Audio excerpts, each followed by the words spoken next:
North అలాస్కాలో road మీద మే వరకు snow ఇంకా ఐసీ కండిషన్స్ ఉంటాయి. మనం ఇవాళ టువర్డ్స్ సౌత్ కి డ్రైవ్ స్టార్ట్ చేసినాం. ప్రదీప్ బ్రో ట్రిప్ మధ్యలోనే వెళ్లాల్సి వచ్చింది. మనం రెంటల్ జీప్ రిటర్న్ చేసి మన జీప్ లో డ్రైవ్ స్టార్ట్ చేసినాం.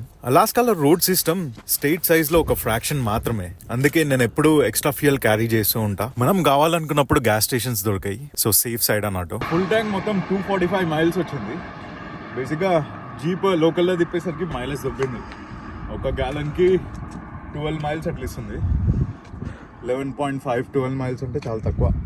ఈసారి ఫ్యూయల్ క్లీనర్ వేసేసి మొత్తం ఫ్యూయల్ ట్యాంక్ ఫుల్ చేసి అక్కడ నుండి గ్యాస్ ఎక్కడ అయిపోతే అక్కడ వరకు నడిపిస్తామని చెప్పేసి డిసైడ్ అయినా. ఇక్కడ స్టాపింగ్ పాయింట్కి వచ్చిన. ఇంకా ఒక 10 మైళ్ళు వెళ్ళొచ్చు కానీ నేను రిస్క్ చేయలే, మళ్ళీ ఆఫ్ అయిపోతే ఎందుకు అని. చిచ్చా, నీ జీప్ ఉంది కదా, మళ్ళీ రెంటల్ కార్ ఎందుకు తీసుకున్నావు అని క్వశ్చన్ రావచ్చు. 17 ఇంచ్ వీల్స్ ఇంకా 35 ఇంచ్ మడ్ టెరెన్ టైర్స్ ఇంకా లిఫ్ట్ కిట్ తో నా జీప్ ఐస్ మీద సరిగ్గా పర్ఫార్మ్ చేయదు. రెంటల్ కార్స్ లో ఏంటంటే స్టాక్ ఇంకా స్టడెడ్ టైర్స్ ఉంటాయి కాబట్టి ఐస్ మీద చాలా పర్ఫెక్ట్ గా పనిచేస్తాయి. అండ్ ఇన్ కేస్ కార్ తోనే ఏమన్నా ఇష్యూస్ వచ్చినా కూడా వాళ్ళు వచ్చి వేరే కార్ ఇస్తారు.